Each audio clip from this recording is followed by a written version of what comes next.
जदीद अदब की सरहदें जिल्द दोम मजमून नंबर 29, जिसका उन्वान है अजीज हामिद मदनी की शायरी समाअत फरमाइए।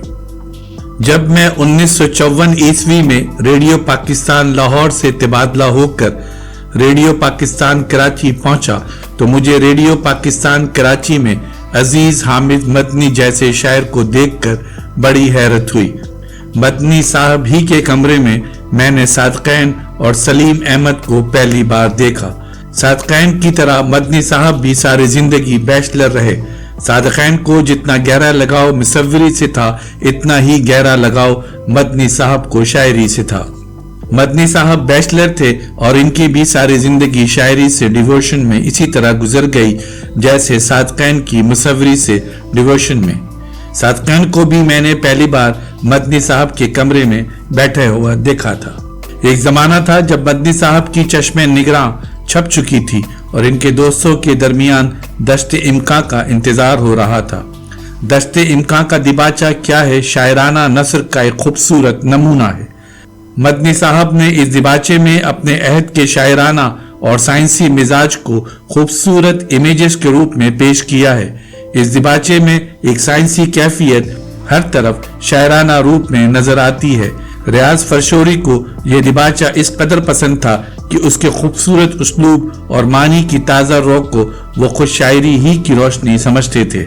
मदनी साहब ने इस दिबाचे में नए अहद की रोशनी का इस्तकबाल भी किया है, लेकिन इसके साथ साथ हिरोशिमा के वीराने का मंजर भी दिखाई देता है और मदनी साहब के कारी को एटमी रिएक्टर की आवाज भी सुनाई देने लगती है। मदनी साहब ने दश्ते इम्का के इस सवाल को हमारे सामने पेश किया है कि आखिर हमारे अहद की मानवियत क्या है। इनकी शायरी में तारीख के गिरदाब से बुलंद होती हुई आवाज सुनाई देती है। चश्मे निगरां और दश्ते इम्का के बाद इनका एक शेरी मजमुआ नकले गुमा शाया हुआ। इसके अलावा ऐसी नज़में जो उन्होंने फ्रेंच और यूरोपियन और अमरीकी नज़मों के तर्जुमों पर मुश्तमिल हैं, अभी शाया नहीं की थी कि वो इस दुनिया से रुखसत हो गए। बहरहाल दश्ते इम्का का दिबाचा दानिश हाजिर के सवाद में हमेशा कारी के लिए हैरत अंगेज रहेगा। इस दिबाचे में एहसास की गहराई और फिक्र की शिद्दत के अलावा इमेजेस का तनव्वु और उनकी शिद्दत भी कारी को हमेशा हैरत ज़दा करती रहेगी। मदनी साहब कहते हैं, बात यह है कि सदी के अदब को एक निहायत आसेब ज़दा साइबान रात बसर करने को मिला है। इस साइबान के नीचे साइंस भी है, टेक्नोलॉजी भी है, दुनिया की आफतें भी हैं, दिलों के दर्द भी हैं। तारीख व तगय्युर के इस अजीम सवाद से घर की तरफ लौटिए भी तो मालूम होता है कि उर्दू के जदीद अदब की रूह बहुत आशुफ्ता हाल है। मजरू परिंदे की सी आवाज आती है जो धुएं में घिर गया है। इस दिबाचे में फिक्र की गहराई और एहसास की शिद्दत तो मौजूद है। इसके अलावा जो तशबीह हैं, इस्तारे और इमेज हैं, वो अपनी जिद्दत और नुदरत में बेमिसाल हैं। असर हाजिर के शऊर की रो अपने तमाम नुदरत और रानाई के साथ मौजूद है। मदनी साहब 20वीं सदी में नई आगही का जिक्र करते हुए लिखते हैं कि अदब जिंदगी के अस्तराब का मजहर होता है। अदब जिंदगी के सारे कर्ब और बेचैनी को अपने अंदर समेट लेता है। वो इस असरे जदीद की नदी में छुपी हुई शार्क के तेज गुस्से की रौक को देख लेते हैं। वो इस स्याह सफेद डोर को देखते रहते हैं जिन्हें हरफों के ओट में खूमे नफ्स उलटती पलटती रहती है। वो कहते हैं कि अदब की ये खूवे सीना शगाफी बहुत पुरानी है। देखिए अदब की खूवे सीना शगाफी कितना खूबसूरत फ्रेज है। इन्हें इंसानियत की फजा एक अंदरूनी पैकार में मुब्तला नजर आती है। मदनी साहब जिंदगी को एक मुसलसल हरकत और इर्तका समझते हैं। वो कहते हैं कि हमें ये जरूर सोचना चाहिए कि इंसान किन रास्तों से गुजर रहा है और उसकी आखिरी मंजिल क्या है। वो कहते हैं अदब सतही नहीं होता, ये रोजनामचा नहीं है, आदमी की हिकायत खुशका है। देखिए अदब को वो सीधी सादी दास्तान नहीं समझते, इसे वो आदमी की हिकायतें खुशका कहते हैं। वो कहते हैं कि आज हमारी जिंदगी पर माशियात और सियासियात का दबाव बहुत बढ़ गया है। वो इर्तिका का जिक्र बार बार करते हैं। इनके लिए जिंदगी हजारों दरवाजों की एक भूल भुलैया जिसमें सिर्फ इर्तिका ही रास्ता दिखाता है। इनकी जबान पर राडार, रॉकेट और कोबाल्ट रेस का जिक्र रहता है। इनकी निगाह असातीर से लेकर जदीद अहद की साइंसी लेबॉर्ट्री तक चक्कर लगाती रहती है, लेकिन इन सब का जिक्र उन्होंने बड़े शायराना अंदाज में किया है। वो कहते हैं, आज रॉकेट है जो चांद के सीने पर दाग तलाश कर रहा है। आज कोबाल्ट रेज हैं जो सरतान की नाक फनीक को बीमारियों के जंगल से मिटा रही हैं। कायदा यही है कि जब सियासी ताकतें अपना लोहा मनवा लेती हैं तो इन्हीं का सिक्का और इन्हीं की मोहर सनद समझी जाती है। वैसे जदीद फिक्र में मशरकी कामों की कितनी ही साख्तें जाकर मिली हैं। उन्होंने अपने इसी दिबाचे में एक स्याह डोर का जिक्र किया है। वो इसे जादू के अहद से ताबीर करते हैं। इस स्याह डोर पर एक और गिरा लगाकर सुर्ख डोर शुरू होती है। ये सुर्ख डोर मजहब की है। मदनी साहब कहते हैं, जिंदगी की सारी फजा पर अब भी कहीं सुर्ख और स्याह डोर का जाल नजर आता है। वो कहते हैं, जहां ये दोनों रंग खत्म होते हैं वहीं से एक निहायत नर्म और नाजुक दूधियाई दोशीजा धागा आगही व इदराक की अलामत बनकर आगे चलता है। ये दौर इसी दूधियाई दोशीजा सफेद तार के जाल का दौर है। मदनी साहब की तहरीरों या खुतबे सदारत से जो तलाज़मात पैदा होते हैं वो सिर्फ उजले उजले कबूतरों तक महदूद नहीं रहते।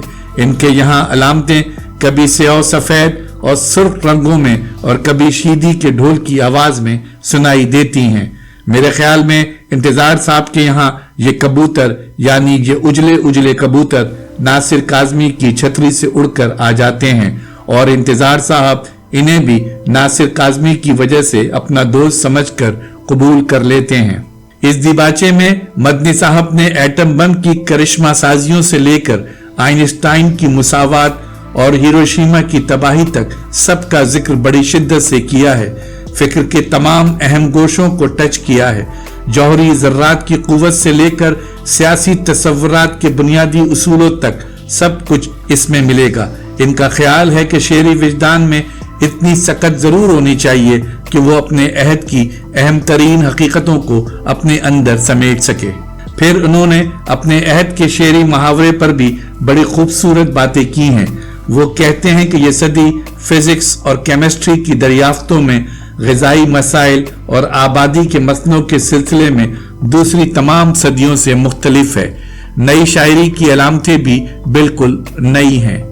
दश्ते इम्का में जो शायरी है उसका ताल्लुक दो पैरायों से है, एक नज्म का पैराया और एक गजल का अंदाज। इन दोनों में इख्तिलाफ है, लेकिन इन दोनों में तराकीब और असालीब के इख्तिलाफ के बावजूद एक ही रूह नजर आती है, एक ही शराब है जो इन दोनों मुख्तलिफ प्यालों में मुख्तलिफ अंदाज से छलक रही है। आइए सबसे पहले इनकी एक इब्तिदाई नज्म देखें, पिछले पहर का चांद। इस नज्म का पहला ही शेर हिंदुस्तान गिर शोहरत रखता है। बैजवी महताब सुए उफक, एक यरकान ज़दा मरीज की आंख। पहले ही शेर की तशबीह की नुदरत दीदनी है। जर्द चांद यूं लगता है जैसे किसी यरकान ज़दा मरीज की आंख है। रात का इमेजेस का नक्शा खींचते खींचते शायर कहता है, नींद में डाल दी है अपनी कमन, सो गया एक रीछ के मानिंद, ओढ़कर बर्फ का मोहीब गलाफ, रान शाने खिले हुए मुबाफ, एक खलश रह गई है जेरे नाफ। इस नज्म में पहले शेर के बाद जिन मिसरों में सबसे ज्यादा शिद्दत एहसास है वो आपने अभी सुन लिए, पिछले पहर का चांद। दूसरी नज्म इंतजार में दूसरा बंद सबसे ज्यादा तासुर पैदा करता है। दरअसल यही बंद इस नज्म का हासिल है। ओस खिड़की के खुनक शीशे पर, बर्स के दाग की सूरत तारे, तंज इकरात के आईने पर इंतजार।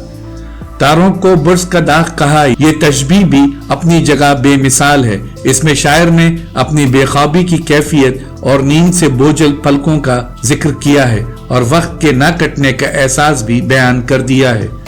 सलेबों की ओट में ये नज्म अपने दरोबस्त और पैटर्न से अजनबी लगती है।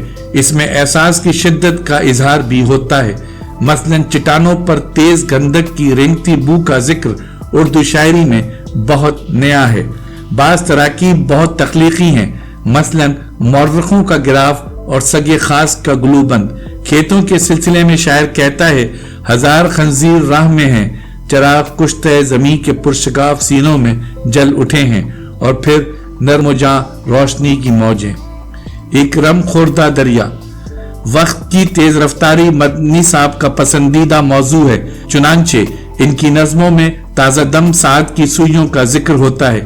گھڑی کی سوئیاں رم خوردہ دریا کی موجیں لگتی ہیں، پھر آنکھوں میں جنسی محرومی سے شاعر کو ہونٹوں میں دھڑکتے ہوئے گرم بوسوں کی فصل نظر آتی ہے۔